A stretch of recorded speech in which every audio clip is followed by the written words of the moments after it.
Hello again, and welcome back to another one. And today we have a couple of topics to cover, including a classic return to what we've come to know as the House of Hip Hop discussion.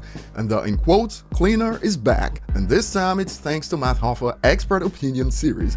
And since Jerome was in the building, you already knew the Eminem discussion was gonna pop up. And Jamar looks to be stuck in a loop right now with his talking points, and we'll get to more on this in a bit. We also have more that shows how relevant Eminem lyrics have remained nearly 2 decades later, thanks to a viral tweet from McLarenF1 on Twitter. And before we dive into the details, if you enjoy content like this, don't forget to hit the like button, subscribe to the channel if you're new, and find me on social media at etlifestyle_web. So we'll get McLaren's viral tweet out of the way first, and moments before they secured a win at the Italian Grand Prix, the opportunity was on the horizon, hence they tweeted, "Palms are sweaty, knees weak, arms are heavy." And there was a lot to be nervous about based on what was on the line. 3 laps to go. How are the nerves, McLaren fans? As they were P1 and P2 and it ended. 3,213 days since our last win in F1. This one is for all the McLaren fans around the world. You've stuck with us all the way. It's like the Euros. Before this, Eminem's Lose Yourself was a staple in that competition before penalties, and now threads like this have popped up on Reddit. McLarenF1 team on Twitter having their biggest opportunity to obtain their first 1-2 finish at the Italian Grand Prix since 2010. And the user expands, talk about a cultural influence even after 20 years. Lose Yourself was also significant for the former president of the United States, like he stated in his last book. And upon seeing this, a user expands, finally, my 2 biggest hobbies meet. Eminem is one of the few artists in the world with influential songs like Lose Yourself and Stand that have transcended the genre of music and generational lines, but some are hell-bent to continue on their crusade to discredit Eminem with generic talking points that are memes at this point. Just a few days ago, it was someone on Twitter tweeting Ice Cube's son, who's a fan of Eminem, that since he loves his mom, he can't listen to Eminem, and we have more from Jamar once again. Now, before we get to the latest ramblings, in an episode that dropped on the 9th of September titled Heated Debate, Has Drake Surpassed Jay-Z?, the discussion took a swift turn since Jerome was in the room, and it went from a Jay-Z-Drake debate to a personal discussion real quick, and Jerome slipped in Eminem like no one would notice. And to make his point about respect to the detriment of Drake, he states, and I quote, "You gotta be a type of folk that I respect, and then if you're nice and all of that, then it's like, okay, that makes everything even better." And he continues, "And that's why we come in full circle, and no, I'm not trying to be a bumhole to homeboy, but most folks don't want to be like Eminem, you understand what I'm saying? Most folks don't respect Eminem as a skin folk, cause he's not a skin folk."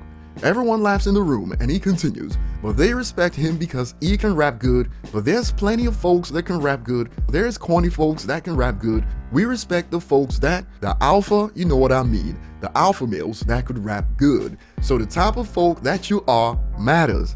So this wasn't a debate about Drake versus Jay-Z, and Jerome's example of why he takes Jay over Drake was to slip in Eminem into the conversation, and in reaction to this post, it had to be said. Was wondering when Jamar would bring up M, he got tired of waiting for someone to mention him. On Jerome slipping Eminem into the conversation, another adds, Jamar trying to factor in Eminem topic every chance he gets, it's so corny. And it's funny he said no skin folks wanna be like Eminem, but one thing we all know for certain is that in that room, no one wants to be Jamar, he should worry about his image. And oddly enough, McLarenF1 in the debate said, based on numbers, Drake has surpassed Michael Jackson, but he didn't clarify what numbers he was talking about. As for an artist, album sales always tops Hot 100 chart entries, and MJ has sold over 330.7 million equivalent albums worldwide, compared to Drake at 102.7 million equivalent albums sold, of which 15.5 million are pure sales. So no, Drake has not surpassed Michael Jackson, and going by Hot 100 entries, that would mean even Juice WRLD already surpassed Michael Jackson. 53 chart entries for Juice compared to 51 for Michael Jackson.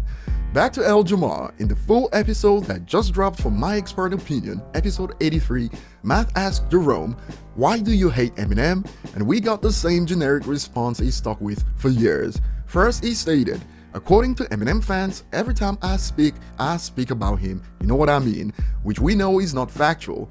I don't even like to get in it no more, like it was never about hating Eminem, it was just stating facts.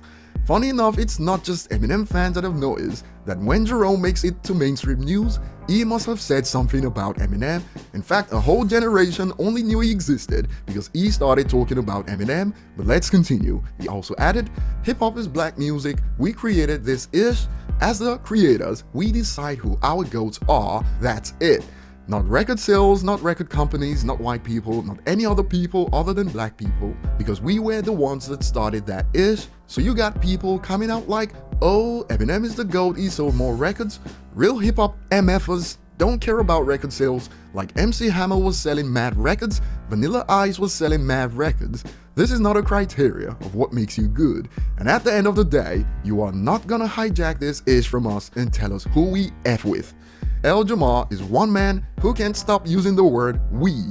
The we he talks about even forget that he exists until he brings up Eminem, yet he chooses to use the word we. And here's some actual facts and not ramblings laced with Henny. According to a study based on actual rappers rating rappers, data shows the we he speaks of have pretty much cumulatively rated Eminem the greatest of all time. We decide who our goats are, that's it. Big Daddy Kane called Eminem the Kobe Bryant of hip-hop, Rakim compared Eminem to Muhammad Ali, and when you compile all these top 5, top 10 data, Eminem comes out as the GOAT, but Jerome still believes he's the one spitting facts. That's enough comedy for today. Share your thoughts below, thanks for watching, and see you on the next one.